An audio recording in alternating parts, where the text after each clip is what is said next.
Hello students, in this lecture I will deal with the vibrational spectroscopy and it responds in the infrared region of the spectrum. So, it is also termed as the infrared spectroscopy. Now, I have already discussed in the topic rigid rotor within the chapter rotational spectroscopy that you will get in the playlist rotational spectroscopy in my channel, that a bond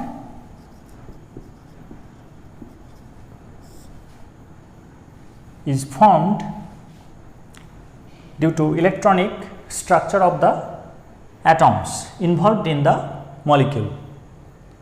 Now, we are not going into the details of that structure, but an overview of the stability of a bond can be drawn like that. Say this is an atom and this is another atom. So, they are going to have an understanding, they will share the pair of electrons contributed by each atom and they will have a covalent bond. So, let us consider this to be a heavier atom and this to be a lighter one. Now, it will have a nucleus, say this be N1, this is atom 1 and this atom will have a nucleus, say it be N2.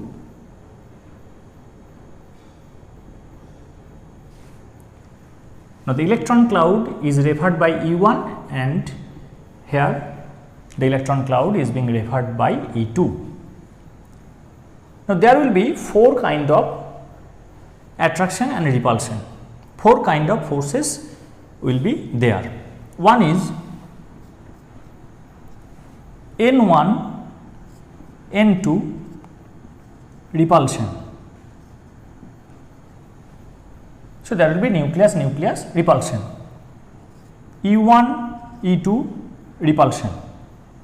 There will be repulsion between the electron clouds since they are similar in charge, and N1 will attract the electron cloud of E2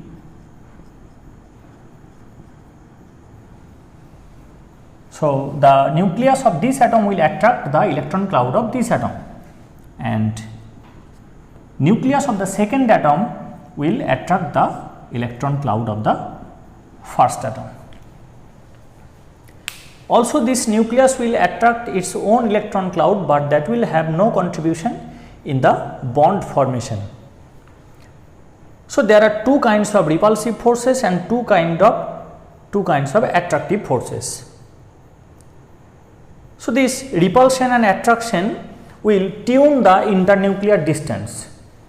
Now, the molecule will take up a distance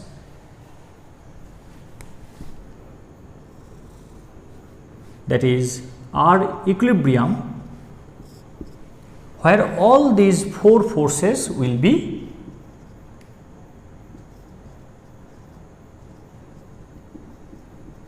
completely balanced. So, this is the stable position and that distance is actually the bond length that is predicted by valence bond theory. See, this is the stable position of the molecule, this is the equilibrium position of the molecule, and owing to the thermal energy it will squeeze and expand, but that will occur around this equilibrium distance. So, at this equilibrium distance what we will have? We will have all the four forces, this nucleus repulsion, this electron attraction, this nucleus and this electron attraction, and this nucleus and this electron attraction, all these four forces will be completely in a balanced situation. So, that is the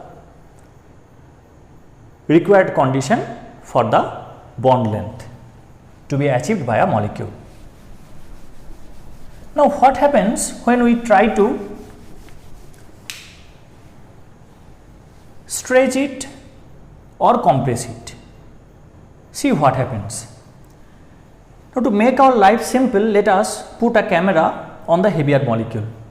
see, when it will move, the heavier molecule will experience a small displacement compared to the lighter one. So, to a good approximation, we are considering a camera to be installed over it, so that it will measure the displacement of both the atoms and will conclude as the displacement of this atom only. So, it will add relatively the displacement carried out by both the atoms, but will reflect as the displacement of this atom. So, that will not going to create any error, since we are interested in the displacement only. So, we have put a camera here, and that will make a sense that it will be at rest, though actually it is not. Its displacement will be reflected here. So, we are putting here y axis. See, the heavier atom is in rest condition. Now, this lighter atom, it will move. Let us stretch it and compress it and see what happens. When we try to compress it, then the two repulsive forces, that is nucleus and electron, these two repulsive forces will dominate over the attractive forces. And between these two repulsive forces, the nucleus is the severe one. So, when we try to compress, when we try to squeeze two atoms, then what will happen? The repulsive forces will be dominated by the attractive forces, and we have to execute displacement against the repulsive forces. So, there must be input of energy to achieve the goal. We have to put some energy. By investing that energy only, we can be able to contract the molecule. Now, let us try to stretch the molecule.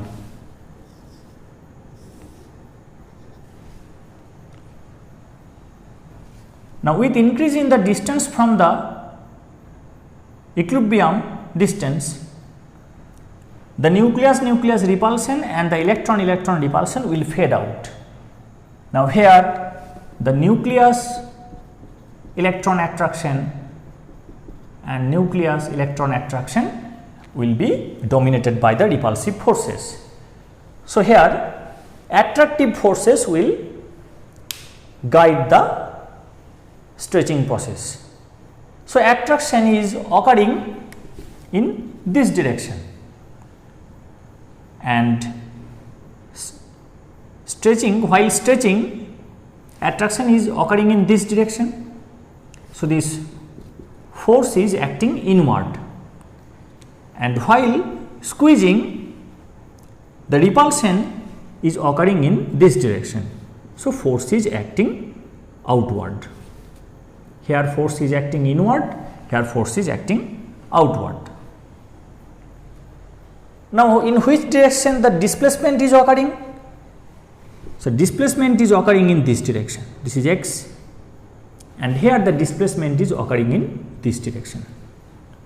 So, when we try to pull the atoms apart, that is displacement occurs along this direction, so that there is a stretching in the bond, there is an inward attraction force against which we have to execute the displacement. So, that we have to put energy here also. So, if you invest energy, then you will be able to stretch the bond. And here you see, when you squeeze the atoms towards themselves, the repulsive forces dominates, and you have to work against the repulsive forces. So, when the displacement occurs inwards, the repulsive forces will try to move the atoms apart. So, it will act in an opposite direction. So, in either case, there are two consequences. One is the force is always acting opposite to the displacement. This is one consequence.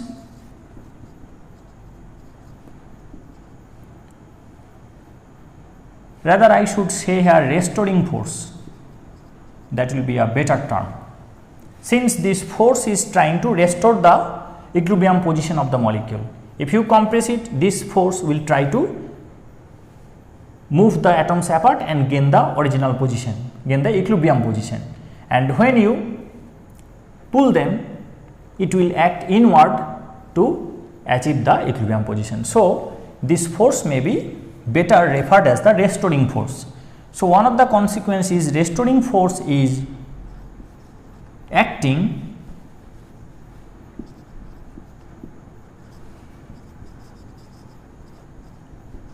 opposite to the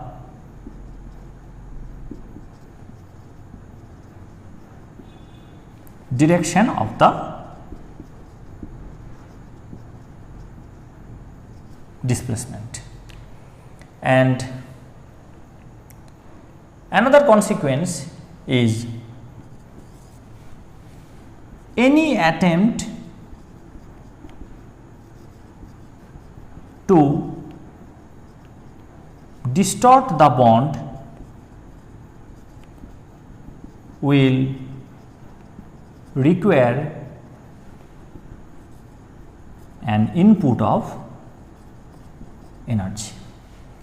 Since in either attempts you have to work against the direction of the force. When you are squeezing it, the force is acting outward.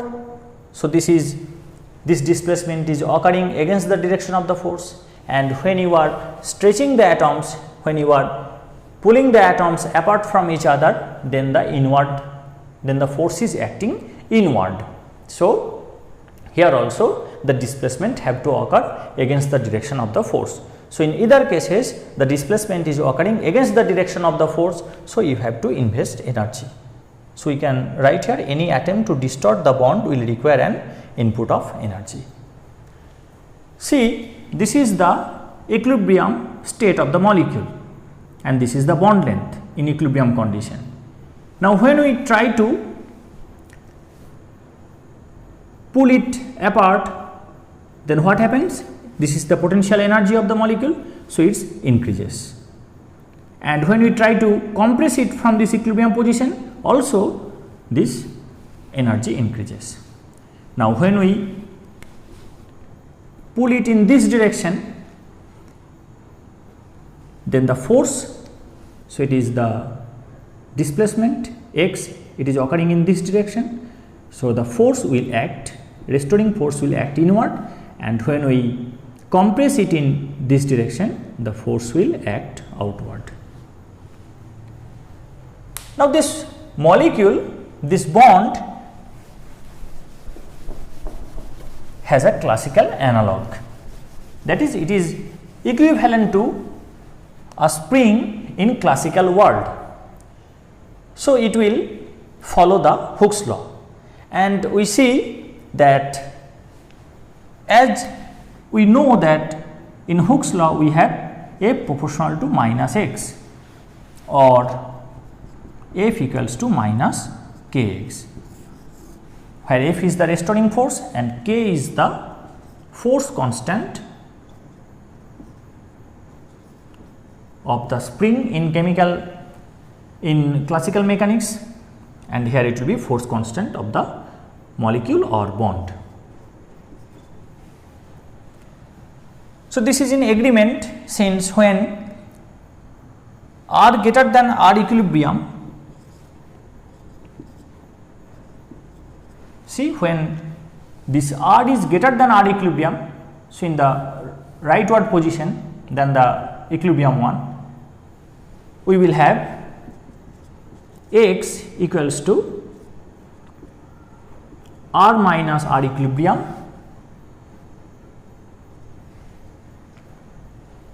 this R is greater than R equilibrium. So, what will be the displacement? R minus R equilibrium, that will be positive, since R is greater than R equilibrium. So, when x is positive, if you put here the values k is positive, x is positive, so force will be negative. See, this force is acting inward. So, when x is positive, force is negative, means it will act inward. So, this equation is in agreement. This is the case while, so from Hooke's law it will imply that F equals to negative, that is x in the positive direction will indicate restoring force in the negative direction. Now, the second case, this is the case of stretching, and in the second case of compression, what will be? It is R less than R equilibrium. So, this R is less than R equilibrium. So, what will be the value of the displacement? X will be R minus R equilibrium equals to negative. So, x is negative. If we put here k is positive, x is negative, there is a negative sign, so it will be positive. So, if x is negative, then force will be positive. So, then force will act outward. So, this is also in agreement, and this is the case of compression, squeezing. Now, what will be the potential energy of the molecule? Now, this is a conservative system. It is, the motion is independent of the path. So, the definition of conservative, so the definition of force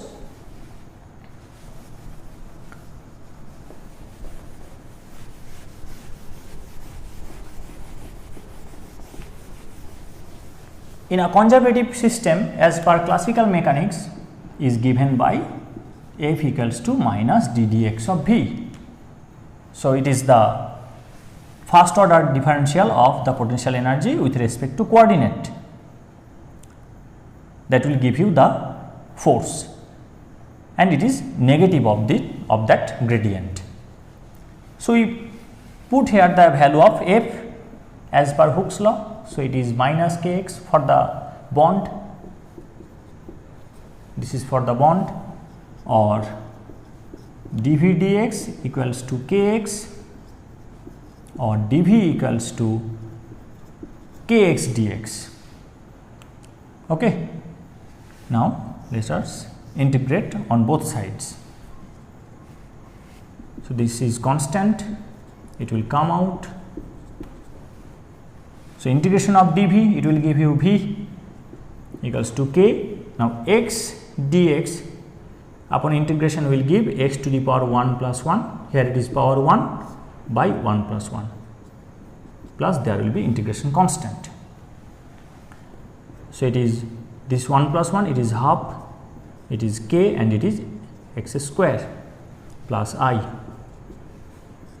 This is the expression of potential energy for the oscillator.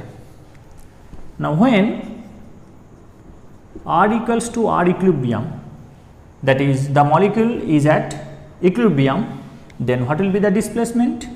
Displacement R minus R equilibrium will be 0.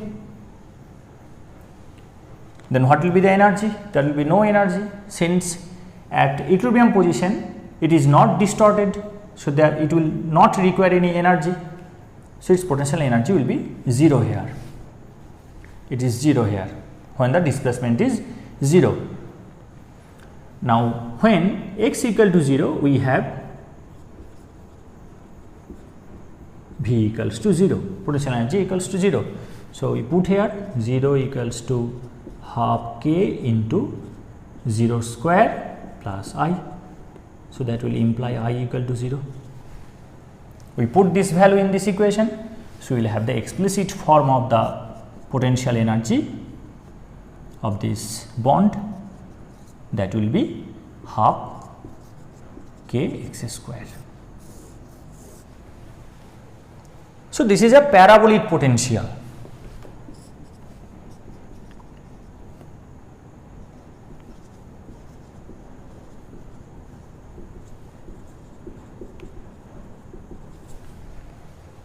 So, we all know that what this function will look like, y equal to x square.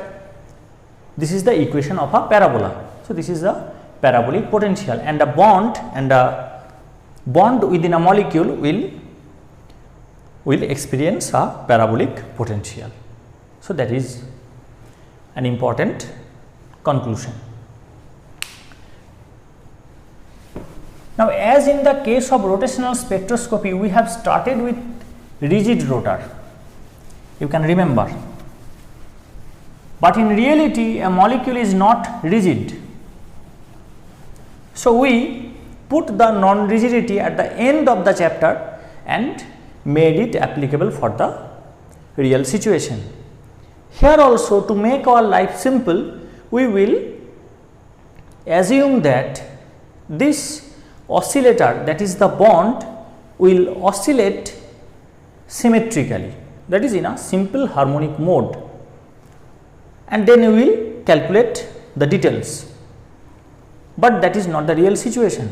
We will switch from this simple harmonic oscillator to the enharmonic oscillator in the next lecture, that is more realistic, and after that I will switch to the more practical situation where the molecule will simultaneously execute vibrational transition and rotational transitions. That is the real situation, but at the start we cannot deal with that problem. So, that will make our life very complex. So, first we will deal with simple harmonic oscillator, then we will switch to enharmonic oscillator, then we will come to the exact situation what happens to a molecule, what happens in vibrational spectroscopy. So, we will evolve. Now, what is this simple harmonic oscillator? Simple harmonic oscillator will have a parabolic potential. See, if you supply this amount of energy, the molecule will rise to this state. Now, with this energy, the molecule can have this amount of expansion and the exact amount of compression. So, if the molecule can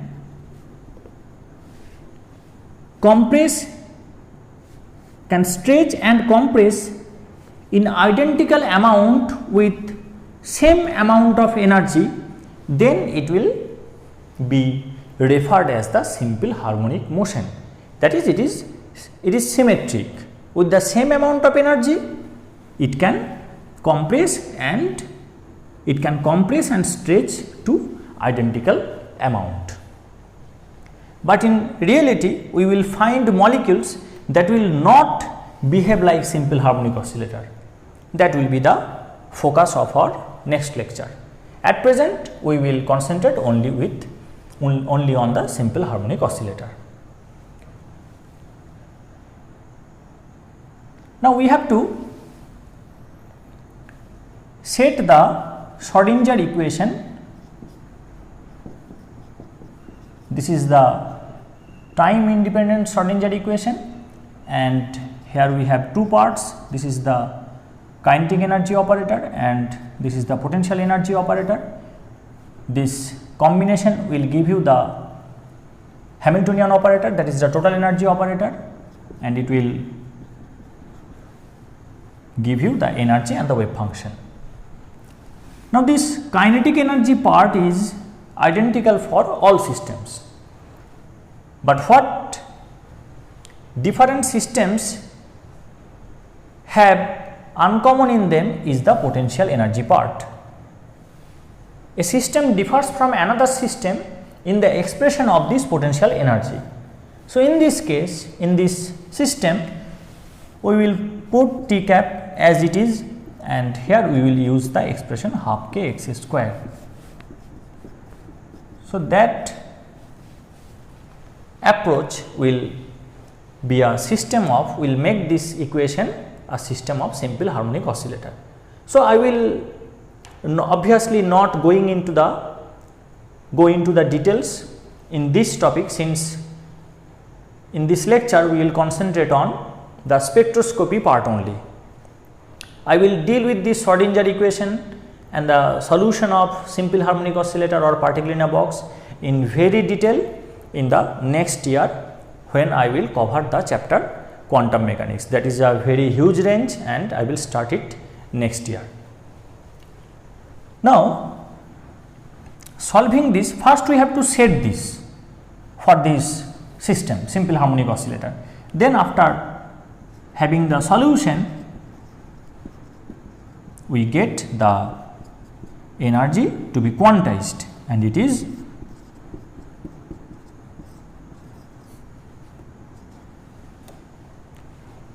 energy of Vth level is given by V plus half h nu. What is nu?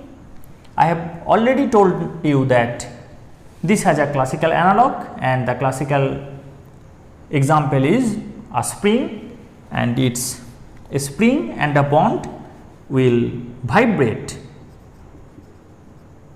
A bond like a spring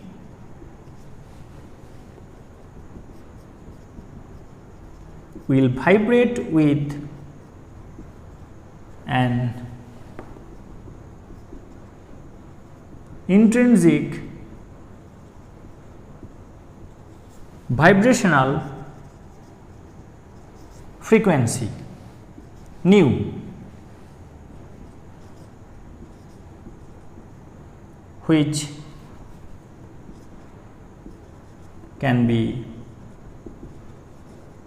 classically shown as nu equals to 1 by 2 pi root over k by mu. Nu equals to 1 by 2 pi root over k by mu. What are they? This k is the force constant, as I have already mentioned. So, this is the force constant of the bond of the molecule, and mu is the reduced mass, and nu is the frequency. So, this frequency is intrinsic and it depends on the mass of the molecule and depends on the strength of the bond. So, it is the function of the strength, but see, it is independent of the extent of distortion.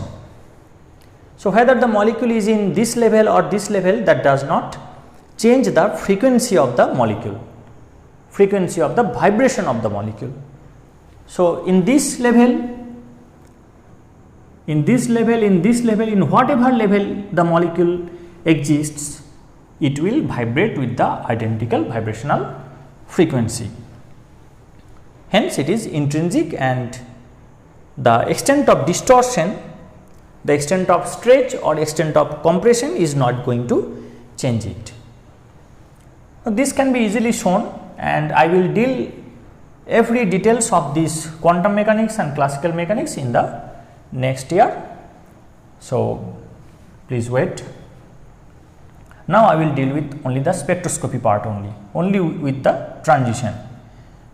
So, this is the energy expression that is obtained after solving the time independent Schrodinger equation for the simple harmonic oscillator, and the allowed quantum numbers are, this V is the vibrational quantum number, as we got J as the rotational quantum number in the previous chapter.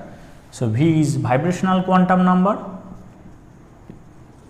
and it can hold values like 0, 1, 2, 3 and so on. So, what will be the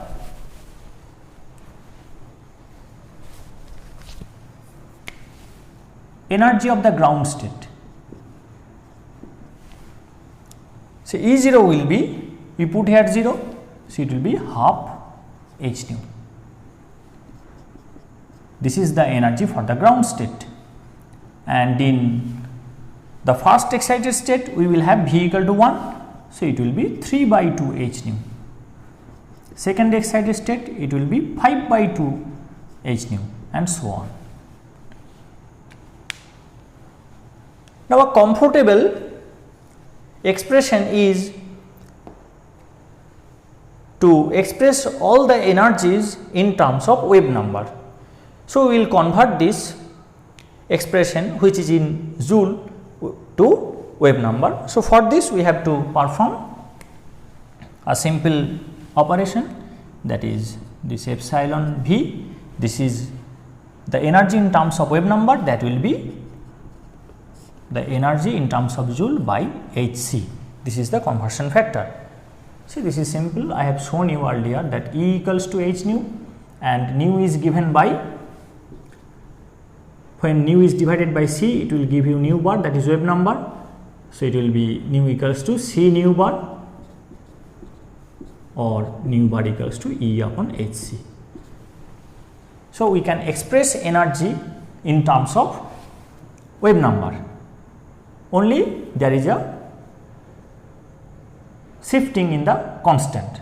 So, when Hc is multiplied by wave number, that will give you energy in terms of joule, and when the energy in terms of joule is divided by the constant product Hc, H is the Planck's constant, c is the velocity of light, that will give you the wave number.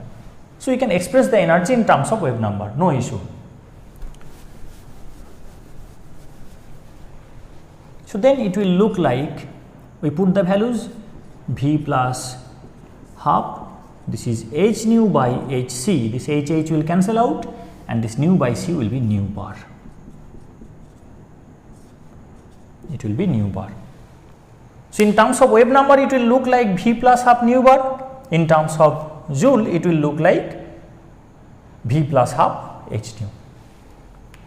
So, in terms of, this is in terms of energy in terms of joule, and in terms of wave number what will be the values?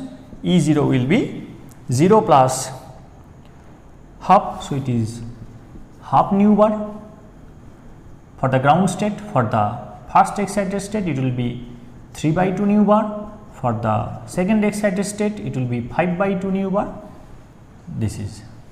So, we can put the values half nu bar, 3 by 2 nu bar, 5 by 2 nu bar, and so on. Now, one important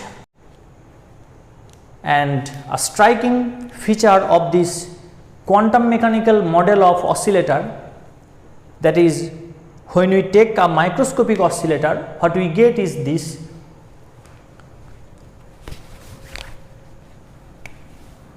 value. See, the ground state energy is not 0, it is non-zero. So, quantum mechanical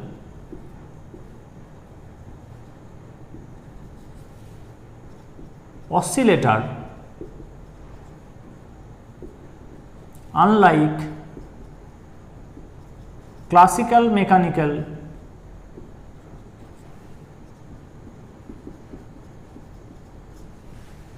So, quantum mechanical oscillator, unlike classical mechanical oscillator, will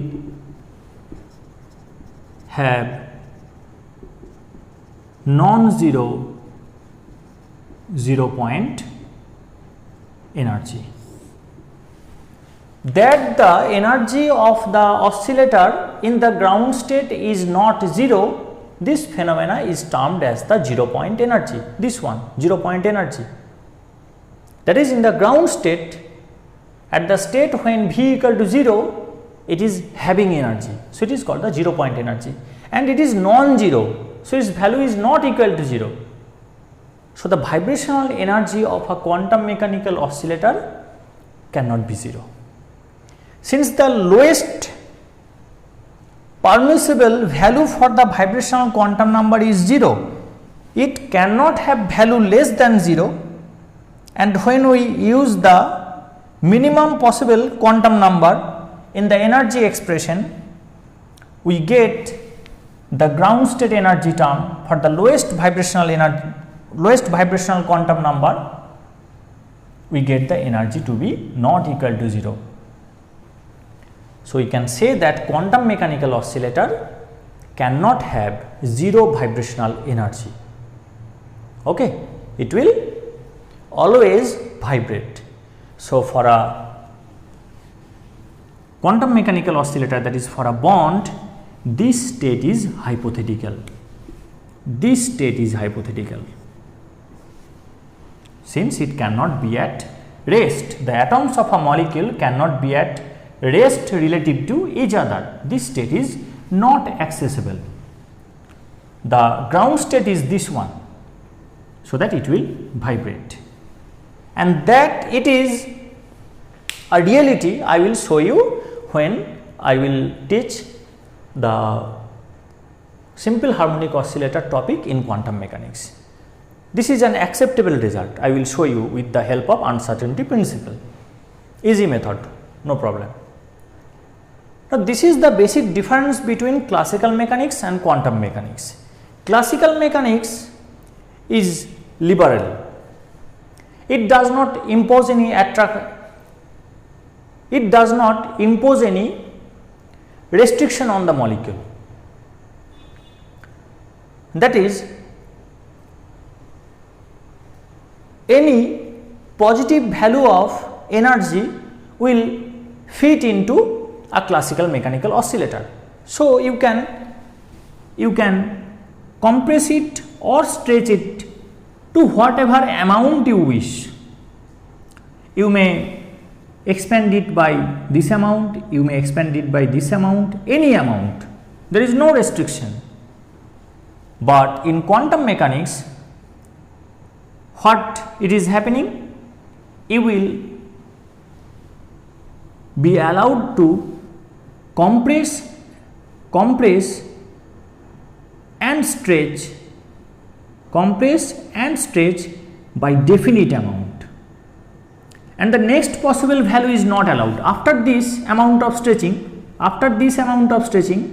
the next amount is not accessible.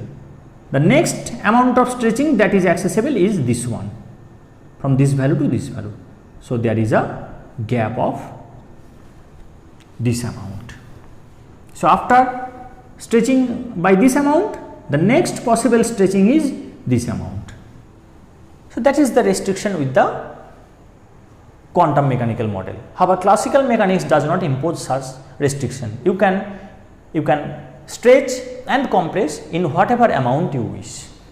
And another important restriction is that classical mechanics allows the oscillator to be at rest. That is, the vibrational energy can be 0, it can be at equilibrium, and when you disturb it with energy, it will oscillate, it will start oscillating. But unless you disturb it, it will remain at equilibrium, at rest position. But in quantum mechanics, it will never be at rest, it will always have a motion. See, the ground state energy is not equal to 0, it has energy. So, the molecules, so the atoms constituting the molecules will never be at rest relative to each other. This is the basic difference between classical mechanical oscillator and the quantum mechanical oscillator. Now,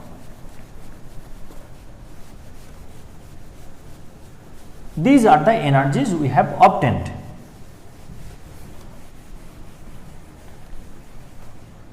So, what will be the difference in energy? See, between these two states, the difference is nu bar, 3 by 2 minus half. Between these two states, the difference is nu bar. But before subtracting, let us find out whether the vibrational transitions are allowed within the successive levels or in some other levels. So, before going into the transition part, you have to know the selection rule, that is, which transitions are allowed. So, these are the energy levels. This is V equal to 0, ground state, this is V equal to 1 first excited state, this is the second excited state, this is the third excited state, and all are equispaced. So, there is a gap of nu bar in terms of wave number in all these levels. So, nu bar gap between these two levels, nu bar gap between these two levels, and so on, and this has an energy of half nu bar, this has 3/2 nu bar as shown in the picture. Now, another application of Schrodinger equation and sophisticated application of another branch of chemistry, that is group theory, we can determine the selection rule, that is from which level to which level the transition is allowed and from which level to which level the transitions are not allowed. So, applying the Schrodinger equation and group theory for this simple harmonic oscillator, the quantum mechanical oscillator, we have obtained that del V equals to plus minus 1 and not equal to plus minus 2 plus minus 3 dot dot dot. So, the transition can occur from 0 to 1, this transition is allowed, this is allowed. It can occur from 1 to 2, this is allowed, but not from 0 to 1, this is not allowed. Again, the transition from 2 to 3, it is allowed, but from 1 to 3 or 0 to 3, it is not allowed when the system is simple harmonic oscillator, it is not allowed. Only the allowed transitions are del P equal to plus minus 1, that is from 0 to 1, from 1 to 2, from 2 to 3, from 3 to 4, these transitions are only allowed. So, what energy will require for the transition to occur? That is the energy gap between the successive levels. So, that is nu bar. This is the energy that you will require. So, since all the energy levels are equispaced, we can write here two energy levels. So, this is the vibrational quantum number V, Vth level, and it is the successive level. So, it is V plus 1. So, the frequency is expressed in terms of wave number. So, the wave number of the photon that will be required for the transition to occur. So, the molecule will transit from Vth state to V plus 1 state. It will transit to the next higher level. So, the amount of energy that will be required is expressed in wave number. So, nu bar spectroscopic, that is, it is the wave number of the photon that is required for the transition. It will be this energy gap in terms of wave number. So, we know the expression of energy, it is V plus half h nu. So, here it will be V plus 1 in place of V, we have half here and nu bar here, and it will be V plus half nu bar. See, we have derived, that is E V equals to epsilon V equals to V plus half nu bar. So, when we put V plus 1, it will be V plus 1 plus half nu bar minus V plus half nu bar. So, this V plus half will cancel and this 1 will be left over, or nu bar spectroscopic equal to nu bar. This is beautiful. Why beautiful? I am coming just now. So, what we have seen just now,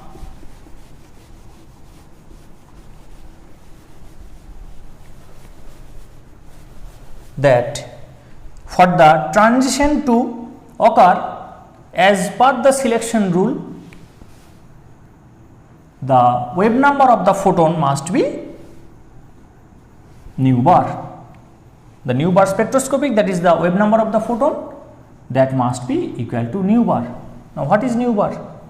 This is the intrinsic frequency of the molecule. So, nu bar will be 1 by 2 pi c, since nu bar equal to nu by c. So, it will be nu by c, we put here by c. So, it will be 1 by 2 pi c root over k by mu. So, the photon that is required for the transition to occur will have the wave number that is equal to the, that is exactly equal to the vibrational frequency of the bond. Try to follow it. For this transition, it will require energy, since this is an excited state. So, it will have higher energy compared to this one. If this is half nu bar, then it will be 3 by 2 nu bar. If it is 3 by 2 nu bar, it will be 5 by 2 nu bar. So, it has higher energy. So, for this transition, energy must be absorbed, and that energy will be supplied by a photon. Now, that photon will have the wave number nu bar spectroscopic, and we have found that it is equal to the intrinsic vibrational frequency, and it is expressed in terms of wave number. Since it is in wave number, it will also be in wave number. So, this is identical to the frequency. Now, what this is going to favor you, let us see.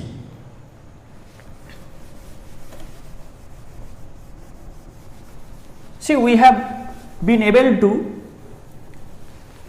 determine the energy levels. So, these are the energy levels. This is not allowed in case of quantum mechanics, this is allowed, this is allowed. So, these are the energy levels. Now, we have a bulb which is eligible to supply you whatever photon you want. So, the energy source is also ready, the molecule is ready, the energy levels are ready, the required energy for the transition to occur is also ready in the form of photon. Will these conditions qualify for the transition? No. Spectroscopy is actually the interaction between radiation and matter.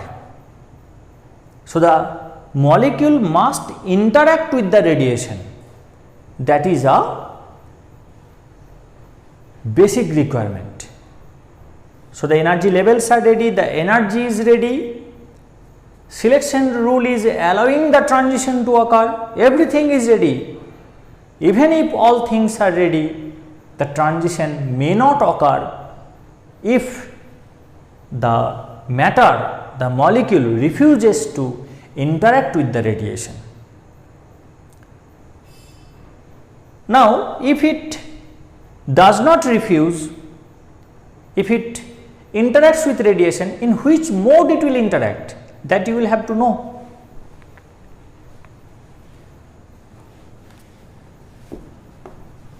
So, the molecules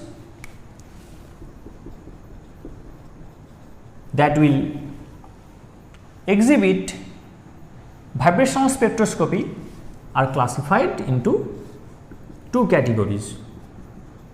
We are starting with diatomic molecules for simplicity.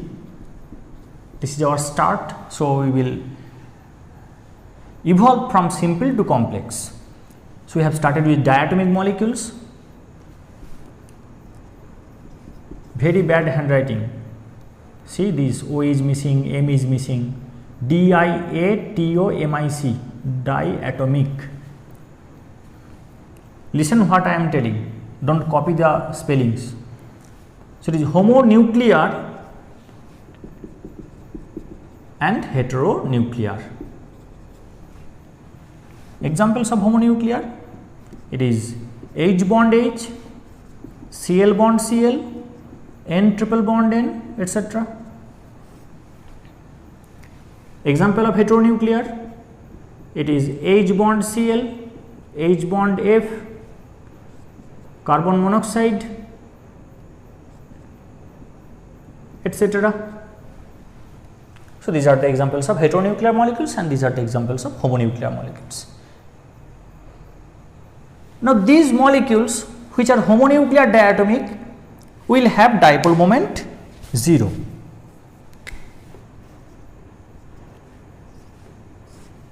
These molecules have 0 dipole moment. Even when they oscillate, when they stretch or compress, they will have the same value. That is, in equilibrium condition, it does not actually remain in equilibrium, leave it. In the ground state or in the excited state, whatever may be the condition, the dipole moment of these molecules are 0. So, there is no chance of oscillation of dipole moment in these molecules.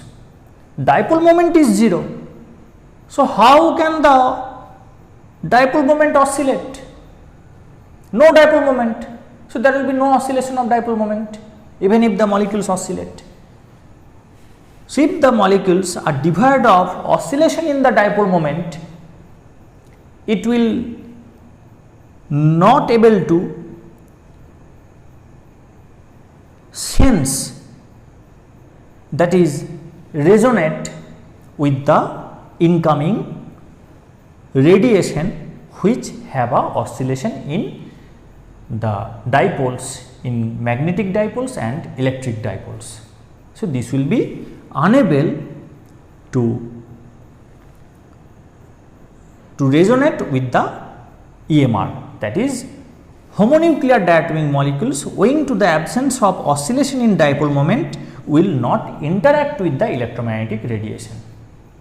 So, there are energy levels, there are energy gap. Even if you are ready to supply the necessary amount of energy, that is new burst spectroscopy, here the transition will not occur, since they will not speak to your radiation. Now, what heteronuclear molecules will do? Let us take this case, HCl.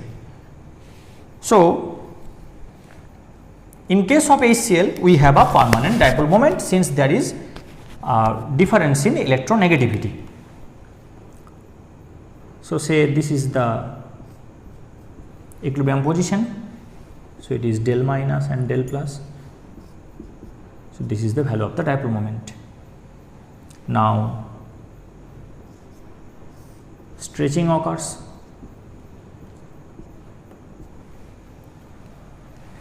Now, this mu is given by the amount of charge that is separated into distance by which the charge is separated. So, you see the distance by which the charge is, the positive and the centers of the positive and the negative charges are separated is increasing. So, if this increases, this mu will increase. So, here the dipole moment will be of this value. Now, it will again pass through equilibrium. It does not attain the equilibrium position, but while vibration, it will first expand, then compress and compress further. To compress further, it must cross through the equilibrium position. So, when it is crossing the equilibrium position,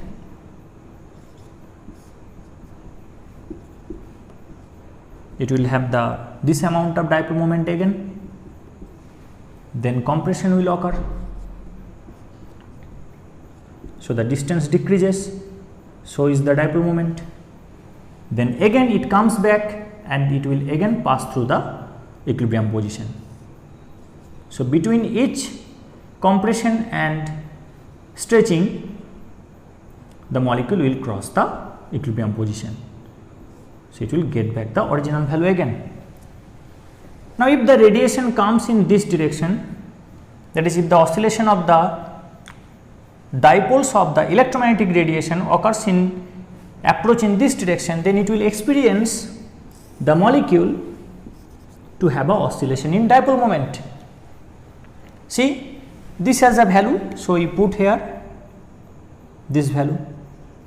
This has a higher value, so it is 0, and this has a higher value, so we put here this value. and here this value is again obtained, here the value is lowered, this value is again regained. Now, if we connect these points, we will get, see what is this? This is a wave, that is, it is oscillation. So, if the radiation approach in this direction, electromagnetic radiation approach in this direction, it will experience that the molecule during vibration is getting associated with the oscillation in its dipole moment. Now, this is a complete vibration. A complete vibration means this compression, it is coming back, passing through equilibrium position, and it is stretching after passing through the equilibrium position, it is compressing, and again it is coming back to the equilibrium position. This is one complete vibration. Now, such vibrations are occurring multiple times within a second. So, if it vibrates with a frequency 10, say for example 10, then it will produce 10 such waves, and if it vibrates for 10 to the power 14 times, then it will produce 10 to the power 14 such waves within a second. Now, see what I am telling. The wave number that is required for the transition to occur, that is the wave number of the electromagnetic radiation that is required, is equal to the intrinsic wave number of the vibration of the molecule. So, the molecule will absorb that energy, that photon which have its frequency equal to the frequency of its vibration. So, if the vibrational frequency matches, then the oscillation in the dipole moment in case of the molecule and the oscillation of the dipole moment in case of the electromagnetic radiation will match, and there will be a perfect resonance. So, this is a case of perfect interaction. So, the molecules having dipole moment only are eligible to respond to vibrational spectroscopy.